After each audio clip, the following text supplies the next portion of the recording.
Berilo je iz pisma Hebrejcem. In kaj bi še dalje govoril?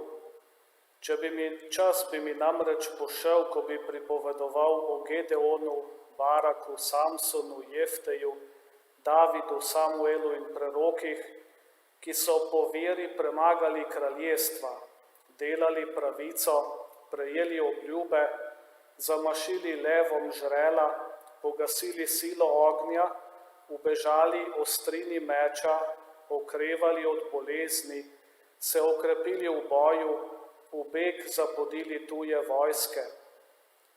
Žene so dobile svoje mrtve obujene, nekateri so bili mučeni, ker oprostitve niso marali, da bi dosegli boljše vstajenje.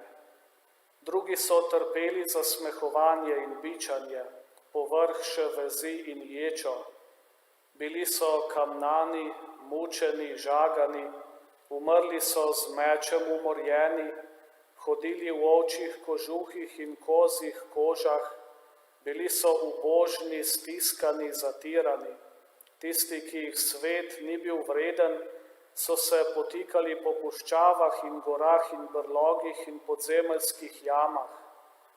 In od teh vseh preizkušenih po veri ni nobeden dosegel obljube, ker je Bog za nas preskrbel nekaj boljšega, da bi ti popolnosti ne dosegli brez nas. Zatorej tudi mi, ki imamo toliko blag prič okoli sebe, odložimo vso težo in zapeljivi greh, vztrajno tecimo v tekmi, ki nas čaka, in glejmo na voditelja in dopolnitelja vere, na Jezusa. Ta je namesto veselja, ki ga je čakalo, s preziranjem sramote pretrpel križ in sedel na desnico Božjega prestola. Božja beseda. Bogu hvala. Gospod, ti si delež moje dediščine. Gospod, ti si delež moje dediščine. Varuj me, o Bog, k tebi se zatekam. Govorim Gospodu, ti si moj Gospod, delež moje dediščine in mojega keliha, ti vodiš mojo usodo. Gospod, ti si delež moje dediščine. Slavim Gospoda, da mi svetuje in celo ponoči me opominja moje srce. Vedno imam pred seboj Gospoda, ker je na moji desni neumahan. Gospod, ti si delež moje dediščine. Pokazal mi boš pot življenja, polnost veselja pri sebi, večne radosti na svoji desnici, večne radosti na svoji desnici. Gospod, ti si delež moje dediščine. Aleluja, aleluja, aleluja. Če pšenično zrno ne pade v zemljo in ne umre, ostane samo. Če pa umre, obrodi obilo sadu. Aleluja, aleluja, aleluja.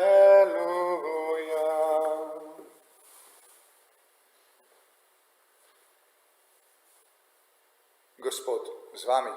In s tvojim duhom. Iz svetega evangelija po Janezu. Slava tebi, Gospod. Tisti čas je Jezus povzdignil oči k nebu in molil: Sveti Oče, ohrani jih v svojem imenu, ki si mi ga dal, da bodo eno, kakor midva. Dokler sem bil z njimi, sem jih varoval v tvojem imenu, ki si mi ga dal. Obvaroval sem jih in nobeden izmed njih se ni pogubil, razen sina pogubljenja, da se izpolni pismo. Zdaj odhajam k tebi, vendar to govorim na svetu, da bodo imeli v sebi polnost mojega veselja.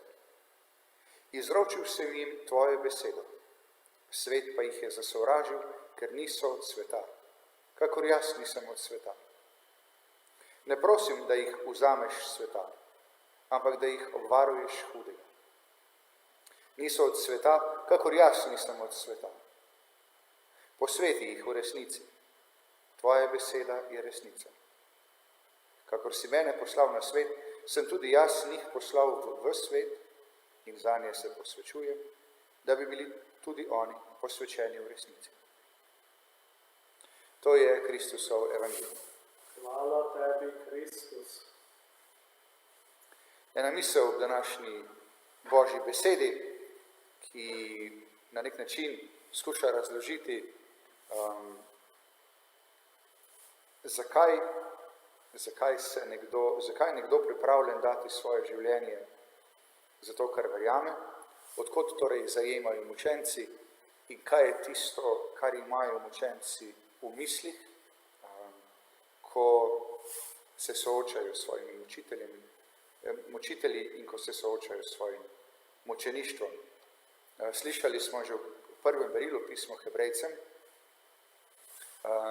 kjer avtor našteva celo vrsto starozaveznih likov, starozaveznih junakov, ki so tako ali drugače zaradi svoje vere, zaradi tega, ker so si prizadevali za resnico, doživeli preganjanje in zaradi tega trpeli vse sorte preizkušenj, tisto morda najtežje, zasmehovanje, zasramovanje, zaničevanje,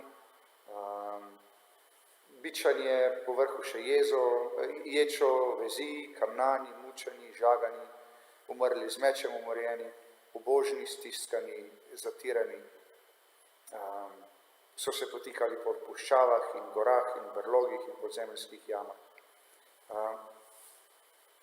Kaj je tisto, kar jih motivira, kaj je tisto, kar jim daje moč? To, da doživljajo to, kar smo mi odgovarjali s psalmistom. Da je Gospod tisti, ki se jim sam daje v dediščino. Da je on tisti, ki jim odreja in jim daje nekaj, kar ta svet, čeprav obljublja na veliko, v resnici ne more dati. Ker je pri Bogu resnično veselje, ker je v tem, da iščemo resnico, v polno zadovoljstvo. Samo v Bogu človek lahko najde svojo izpolnitev. To ne pomeni, da nekdo, ki Boga ne pozna, ne more biti srečen. Mislim, da imamo vsi dovolj primerov. Ampak gre za vprašanje polnosti sreče. Zakaj bi bili srečni na pol, če imamo to možnost in smo povabljeni, da lahko, kot pravi Jezus sam, da lahko imamo v sebi polnost Jezusovega veselja. To je nekaj, česar svet, kot rečeno, nikoli ne more izpolniti, čeprav ponuja, čeprav obljublja. In ravno zaradi tega, ker gre pot do te sreče, mimo tega, kar ponuja svet, velikokrat ljudje, ko sledimo temu Božjemu vabilu, ko hodimo po Jezusovi poti, nehote izkušamo nasprotovanje s strani sveta, strani vsega, kar je posvetno. Jezus tudi svojim učencem v evangelskem odlomku obljublja enako, da jim bo Oče dal, če bodo ostajali povezani med seboj, če bodo ostajali eno, skupaj med seboj in z njim, bo Oče tudi njim dal to polnost Jezusovega veselja. Tisto, za kar Jezus posebej prosi za svoje učence, pravi, ne zato, da jih vzameš z tega sveta. Pravi, da so tukaj, ker morajo biti tukaj. Govori o nas pravzaprav. Pravi, da smo tukaj, zato, ker smo poklicani k temu, da smo Jezusove priče, da pričujemo zanj, da govorimo zanj. Ampak ne kot nekdo, ki je od tega sveta, ampak nekdo, ki ni od tega sveta, ki išče Boga, ki Bogu sledi, ki ima Boga za očeta. Jezus za te svoje učence in tudi za nas prosi predvsem to, da bi nas Bog, Oče, obvaroval hudega. Kaj je tisto, kar je hudo? Kdo je tisti, ki je v evangeliju označen nekako kot hud? Hudič. Hudič je tisti, ki razdvaja, hudič je tisti, ki ločuje.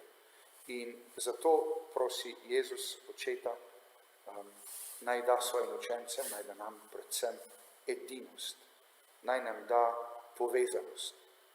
Zato so dali angleški učenci svoje življenje, zato da bi prišlo zopet do edinosti.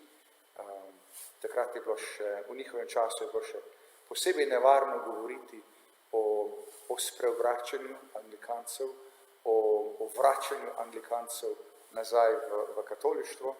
Danes je, Bogu hvala, tudi po zaslugi vseh, ki si prizadevajo za ekumenski dialog, ta pogovor precej lažji. Ne govorimo več toliko o nekem sovraštvu, nasprotovanju, kjer bi nekdo, ki Kristusa izpoveduje na drugačen način, moral to plačati s svojim življenjem. Še vedno pa iščemo tisto enost, enotnost, povezanost, za katero Jezus prosi, ki nam je Jezus naročil vzdrževati. Naj bodo ti mučenci na nek način spodbuda, zgled, pa tudi priprošniki, da se mi ne bi nikoli utrudili v iskanju povezanosti, v iskanju edinosti, ampak v resnici